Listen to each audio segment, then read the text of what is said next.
I just had such a good conversation with my dear friend, board member, Joe Morgan. And Joe shares so much about his life and the businesses that he runs, the success and the failures that he's had, and the way that he is learning to continue to invest in himself and his organizations. I don't want to give any more away from it. Here's my dear friend, Joe Morgan.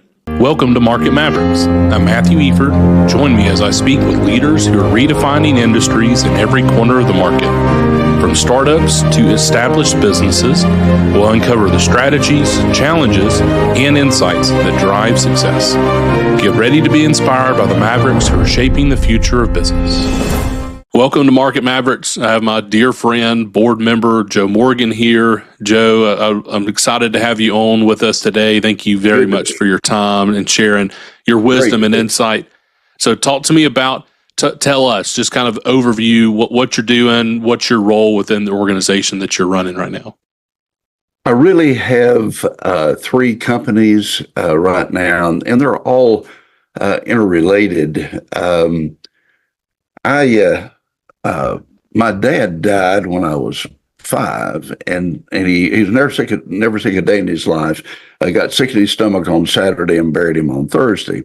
He was 39 years old.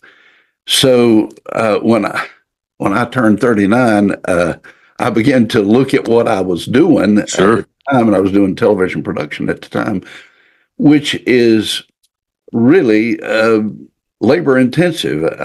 It's just, there's a lot of work behind the scenes. So I thought, well, good golly, what if I have a heart attack and I don't die, but I can't do this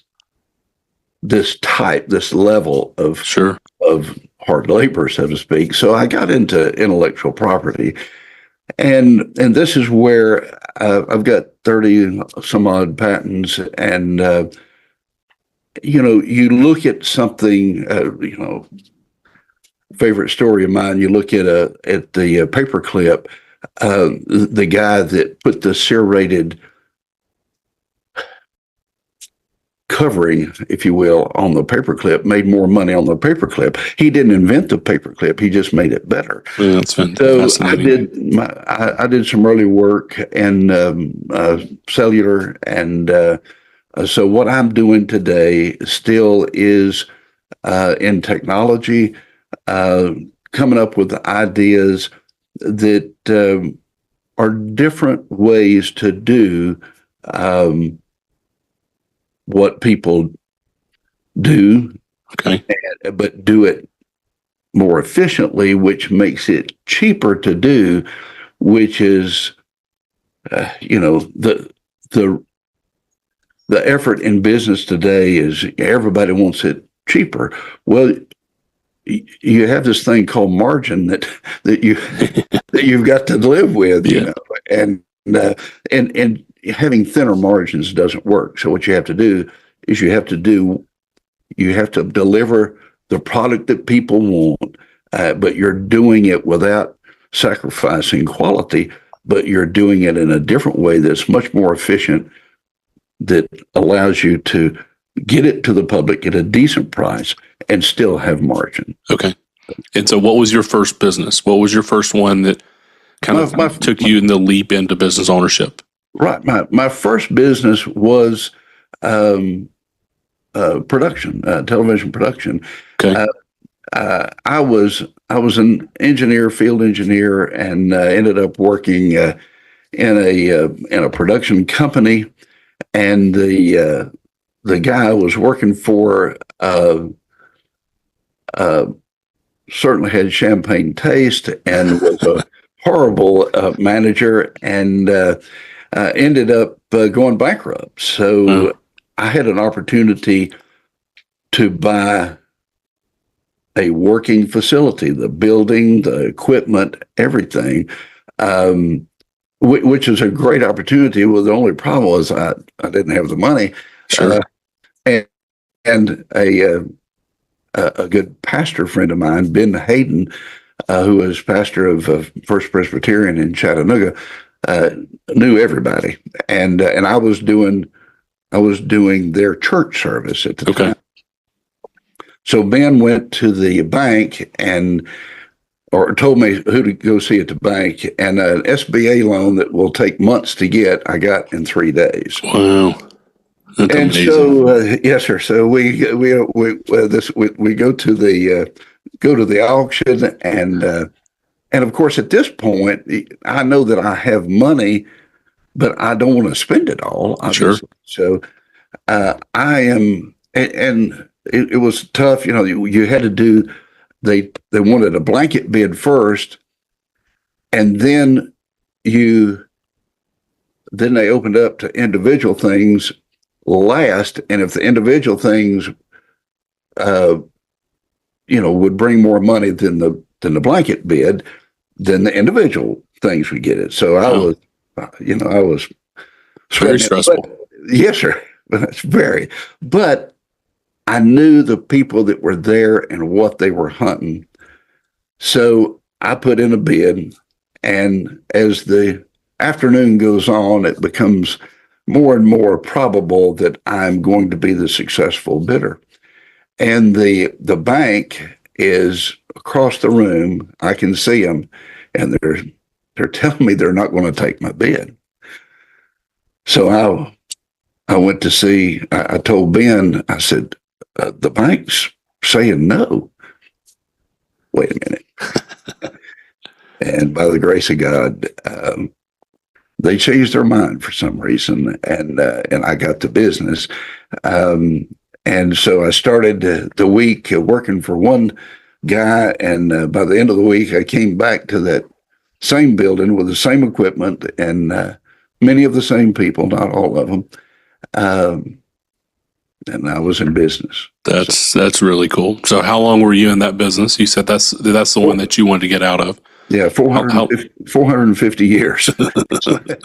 Really, it was only about 15 years, I guess. Okay. Anyway, it was a good run, but things change, Sure. and the opportunities change, and most importantly, I became self-aware that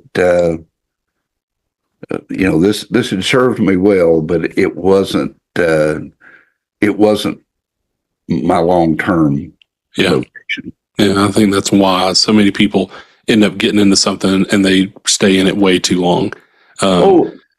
Yes, sir. And that I've seen it happen many, many, many times. And they also, your business somehow becomes part of your family. Yeah.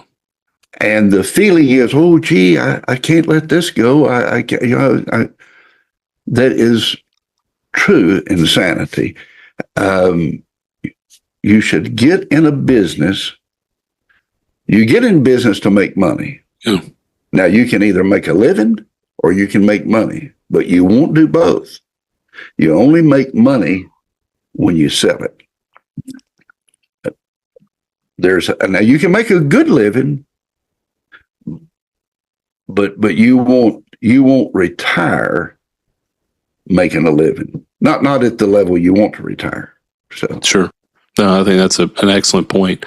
Make your money on the sale. So talk to us through your other businesses. How did you progress from in Chattanooga, owning the studio there, to eventually selling it 15 years later? Was that an immediate jump into your next business? Were you running any of them simultaneously? What was the process there? Sure.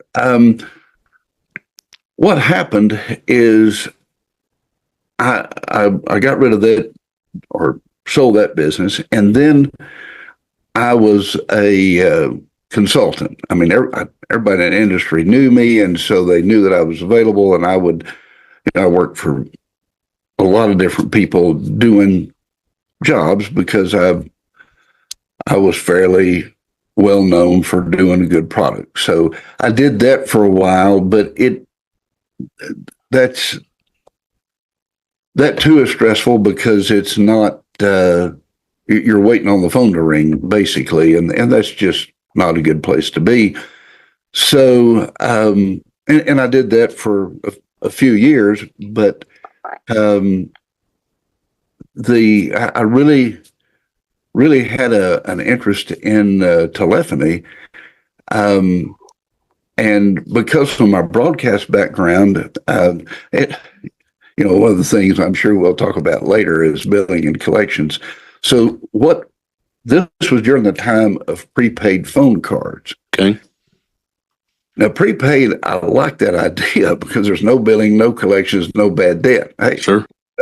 that's a good start. It's paid up front. Yeah.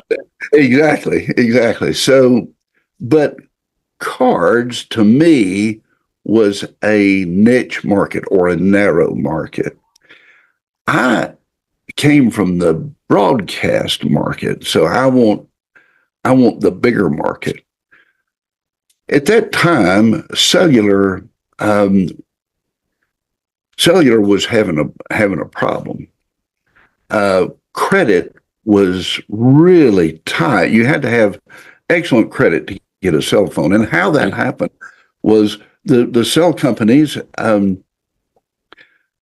were having trouble selling this new thing because it was so expensive, and so they're trying to build out infrastructure. So they'd go to the bank, and the bank said, well, I don't know anything about this cellular telephone stuff, but what we do know about is contracts, annual contracts. So for every annual contract you bring me, it's worth X number of dollars on your line of credit.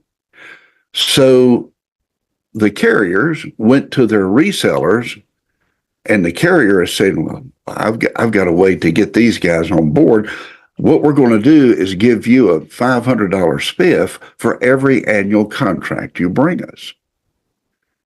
Well, then the reseller says, hey, we can take that spiff and buy down the cost of the phone. Okay. And so that's when the get a free phone or a phone for a penny or whatever, that's when that's happened. And everybody runs to get them a free phone. The reason they needed a free phone is because they didn't have the money to buy it. Couldn't afford it. Exactly. And then only to find out that this is a metered service. They're used to picking up a phone and talking all day long if they want to. Now then, they get that first month's phone bill, and it's $900. Wow. They said, well, I ain't paying that. And this phone ain't no good. It was free. And they pitch the phone in there. And so then you can see the pendulum swings the other way. And to where you've got to be able to have a Black American Express card in order to qualify, So I thought, now, wait a minute. Why don't I take prepaid and apply it to cellular? Now, It was incredibly difficult technically. And I wrote a patent. I did it. That's the AT&T Go phone today. Wow. Sold it to them eventually. Wow. But that's how I got in business. And one other quick story. How I learned to think about things, how intellectual property came about, was we were doing a show called That's Incredible, and I had to do an underwater shot with a $75,000 camera, video camera. So keeping it dry was high on my priority list. Sure. And I was having problems on how to get cable, a piece of coax, out of this waterproof housing topside. And I realized finally that a water hose is made to keep water in, but it will keep water out as well. Used a $5 flange on the side of the case and a piece of garden hose with a piece of coax going through the center of it. Love that. So I didn't invent anything there. I just looked at what was available a little bit differently. And that's what happened. Really, that thought process is how I was able to to bring prepaid cellular to fruition. And then because of what I did there was a number of things that I was able to bring to the market that put me in a good position in the market. Okay. So talk to us about the patent world. What advice do you give people when you're consulting with them, when you're maybe mentoring them in the world of thinking uniquely? Obviously, God's gifted you in that, and you've got a unique perspective. The water hose thing is phenomenal. As soon as you said it, I was like, well, of course you could do that. But no one was doing that at that time. So talk us through what's kind of, how do you help people think differently like that? I really start with the paperclip analogy, and then I'll use another one. There's a guy named Katz, Katz, that wrote a patent for the use of DTMF tones, and that's the dialing on your phone. Okay. The dual tone. The use of DTMF tones for anything except dialing a phone.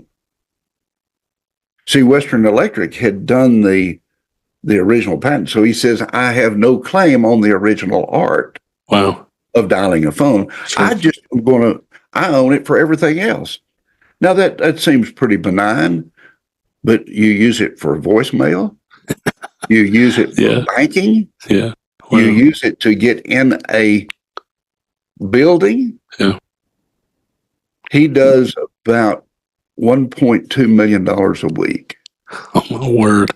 In unearned income. Wow. So the best way for anybody to get this, I'll never forget, we had a guy here washing windows, and he had taken a putty knife and severely defaced it as far as a putty knife, but he made it where he could undo screens from the outside. Okay. I said, dude, you're sitting on a gold mine here. He built it for himself. Sure. But there's a lot of people that wash windows for a living that could use that. I would say that any entrepreneur, any doctor, anybody that does something has at one point in their life modified a tool to do their job better. Yeah. If you didn't write a provisional patent on that and then explore that, you missed an opportunity. Okay. So I believe that people skip over that opportunity several times a week. Now, obviously, you say, well, just because I had this idea doesn't mean 16 other people didn't have the idea. That's true. But if they didn't file a patent, doesn't matter. It doesn't matter. Yeah. It's fascinating. So, and if you're going to do that, you will have to talk to somebody else at some point in time. And as crazy as this sounds, you've got to have an NDA, because if it becomes a general discussion, then it is in the public domain and no longer protectable. Wow. Okay. So there are some things that you need to do to make sure you protect yourself. But at the end of the day, you don't have to be some kind of guru to have an idea of how to take an existing something and make it do a job either it wasn't designed to do, or make it do a different job better yeah. than the way it is now. I think of dentists, I think of surgeons, all of these people that are great mechanical people. Guarantee you they have a procedure that they can tell you how this tool would work better if it was modified. Yeah, no, that's a great point. Yeah, my dad's a surgeon, and I'm sure I've heard him talk about that. So this was a conversation I will definitely be having with him after the fact, and get you and I and he connected together. And make sure that you get the ongoing. That's right. Yeah. It's going to be, Dad, let me help you. I think you can be his agent. That's right. Yeah. I'm just thinking of you. Yeah. I think we do something together. Yeah. Yeah, exactly. I wanted a bond. Yeah, that's right. I love savings bond, actually. Well, let's think about your grandkids. Think about your exactly. Yeah, exactly. All right. So obviously, I've made a lot of mistakes. I'm sure you have in the business world. There's so much value we can find in the mistakes that we make and the lessons that we learn from them.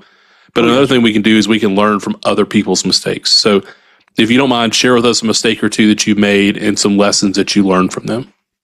Sure. The first mistake, I think, that every entrepreneur probably makes is they go in and all they want to do is what they're really good at. I'm good at this right here. They start a business to do that, and they find themselves doing everything in the world except that. Yeah. They're the billing collections. They're the HR department. They are they're the bookkeeper. And even though they may have people doing some of these things, ultimately the buck stops with them, and they've got to think about it. And the problem is that you hate doing that more than anything, and you become aggravated because you're not doing what you got in business to be doing. Okay. And I think that is a huge, and I'm talking about anybody. Honestly, probably, I'm not picking on dentists, but dentist is a great example. Yeah. They go in to a practice, and they're doing dentist work just part of the time. The rest of the time, they're hiring people, keeping them happy, and all that sort of thing. That is the first thing. The second thing, pay attention to your receivables. Okay. You can't let that slide. But if I was going to give someone advice on what you need to do before you start, it's something you will not want to do. You'll be kicking and screaming the whole time. The first part of it, you'll think that this is the most senseless thing anybody has ever required me to do. And that's make a business plan. Okay. Holy mackerel. A business plan makes you think through all of these things that are a problem before you get into that business. Yeah. The other thing it does, it helps you in your planning, because in part of the business plan, it's going to say, at what point are you going to expand? What are you going to, and you have to say, well, when a business gets here, I'm going to do this or whatever. But when you are steeped deep in business, you don't necessarily have time to think about when it's time to do the next part of your business in order to grow. And a business plan certainly helps you to do that. And the biggest advantage of the business plan is it makes you think about what can make this go south, and it helps you to look at that. Funny story, after I had started the cellular company, the prepaid company, somebody told me I need to do a business plan, and I'm not going to do it. He said, well, you need to do it. I'm just telling you, you need to do it. So I did, and I'm thinking, I'm no secretary. Why am I doing this? Yada, yada, yada. And then I loved it. And after I did it, I paid somebody $10,000 to do it again. Wow. I liked his so much, I paid somebody else $25,000 to redo his. But having that business plan allowed me to sell that company to AT&T for $10 million. Yeah. It's amazing. So ROI, yeah, I think that's all right. Pretty good return there. Exactly. So at the end of the day, have your head on straight when you go into business. I love that so much. So talk to us about kind of the general structure of a business plan. You don't have to get into all of it.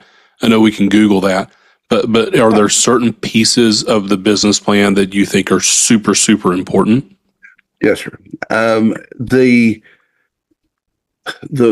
The part, and there's an acronym for it that escapes me, but there's an acronym that it talks about the good, bad, and the ugly, basically, Okay. and what to look out for in business, who your competition is going to be, what is the most catastrophic thing that could happen that would kill your business. It makes you think about this. The other thing that's important in a business plan is you've got to do a budget. And you don't realize how expensive business is until you look at, well, I've got to do it somewhere, so I've got to have rent of some sort. I've got to have equipment. I've got to have insurance. And then I've got to have, what are these horrible things? Employees. And then, I don't mean that. Yeah. But maybe I've got to have bookkeeping software. I've got to have internet. And it's amazing how much all of that costs. And so the question is, whenever you see the cost of running the business, it makes you lay it out. The good thing is you can buy software for $40 that's a question answer. It asks you a question, you answer it, and then it puts it together when you're done. It's easy, really, to do. But when you do all of that, and then you realize that you better have at least 4 months of be able to run your business for 4 months with the cash that you have on hand. Yeah. It's a sobering thought. But and then the people without a business plan, I need to talk about that, because there is a reason why the average business goes bankrupt or goes out of business in 3 to 5 years. The reason is the person who got in business got lucky, and he did well for 2 years, made a lot of money. And it takes the rest of that time, he keeps putting all that money back in it, trying to make it survive until he's broke. But the problem is he really didn't attack the business from the business standpoint. He was lucky that he got in when he did. Yeah. Not that he was good, he was lucky. In business, I call it, it reminds me of shooting skeet. You've got to lead the target. Yeah. If you pull the trigger when you see the target, you missed it. Yeah. And in business, that target is always moving. Always. And if you don't have the ability to see that target and lead the target with what you are doing in order to meet your market, you'll go out of business. You're not Bristol Myers or AT&T. You can't create a business, a market. You can only serve a market. Yeah. And if you don't have skills in how to serve a market, you'll go broke. So how do you stay as a business owner? How do you stay on top of where the market's going? What kind of tools, what kind of questions do you ask? What kind of information are you looking for? How do you stay ahead of that moving target? That is a great question. And what I do is I go to big conventions. Okay. Consumer electronics. You got the biggest names in the business that are keeping their thumb on the public wants, and I can go there and tell you what the world is thinking, where the shift is. I go to GITEX, GITEX. That's in Dubai. Wow. Probably the finest convention I have ever been to, ever. And what's great about it, I used to have an office over there, and what is great about their approach to it, it runs about the same length of time as CES does in Las Vegas. But the last day is closed to the public or to the industry, and it's opened only to university students. Wow. To give them an idea of what's coming. Sure. And that, to me, and you know, a little, oh, by the way here, businesses that show at these big shows are by and large idiots, I think, because what they're doing is they're telling everybody what they have and how they do it. Yeah.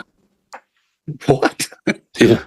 But, you know, we have a little bit different mindset on that. But at the end of the day, conventions are a great place. And you don't go there to party. You don't go there to hobnob with people. You go there looking at the horizon.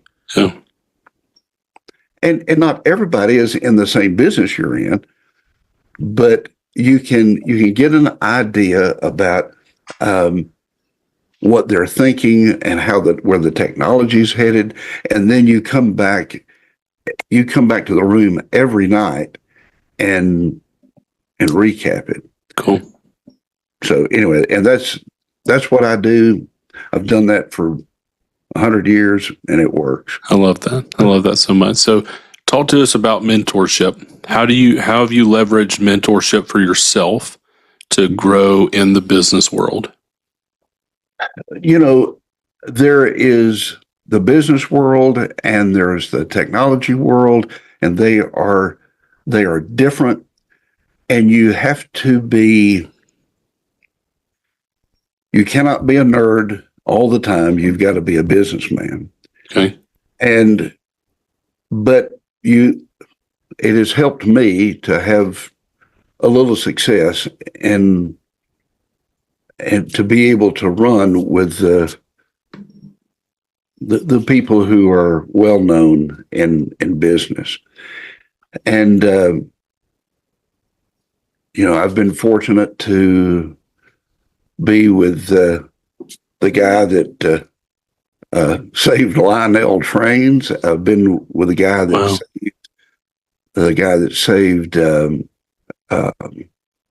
Gulfstream. These guys work at a different level than anybody that I come in contact with locally. Yeah. They're just, you know, I had a partner one time that said everybody's broke just at a different level. And I thought that was funny. But the people you want to hang with is the people that aren't broke at any level. Sure. And for two reasons. Number one, they understand how to keep what you have. And number two, they've made so much that they couldn't possibly have that much debt. Yeah. You know, so this is something that you can't, unfortunately, you can't do early on as a business owner or as an entrepreneur. But you have to keep that in mind. You have to say, the target I'm going for is to be able to sit at the table with some very accomplished people. Sure. And you will find if I had to say that there is one thing that's common among the kings in business is nothing's impossible. I love that. Yeah, nothing's impossible. Nothing's impossible. And that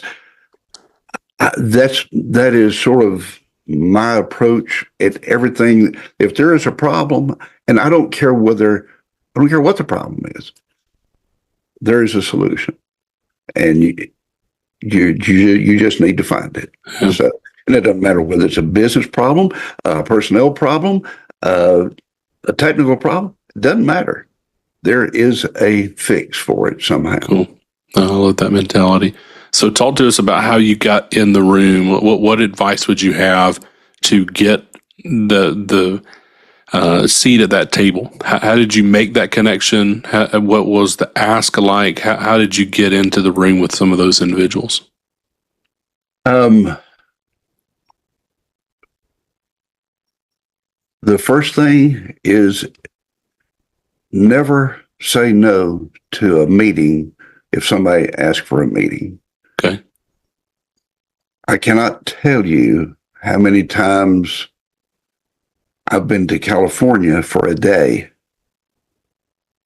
or anywhere on the West Coast, go in for a meeting and come home. I went to Las Vegas for a meeting and went out early in the morning and came back late at night. Didn't even stay overnight. It is not easy. But if you have an opportunity, and if you are good at what you do, you will have an opportunity. They'll want to talk to you. Yeah. I'm going to Washington, D.C. next Tuesday, a week from tomorrow. At a seat at a very big table that came from a meeting I had in California 3 years ago. Wow. And they asked me to be there and speak, and I said, I'll be there. Yeah, that's so cool. You don't get the opportunities unless they know you. And it won't be convenient, and it won't be immediate, because you have to have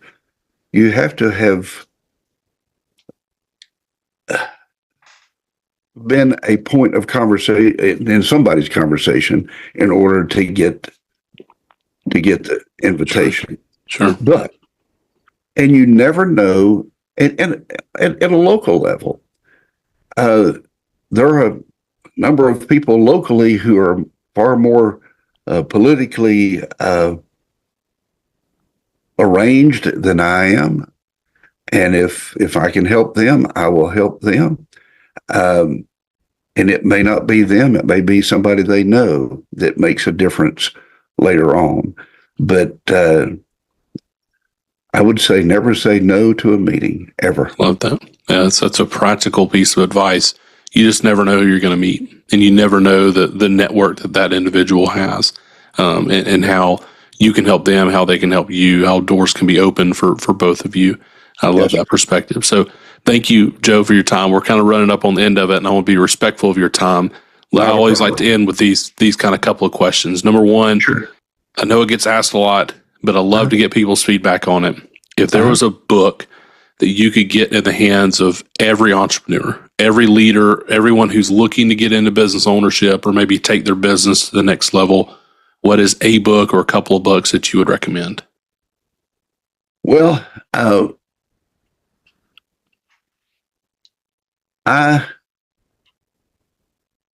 would have to say that from my standpoint, I find many of those books would be advantageous to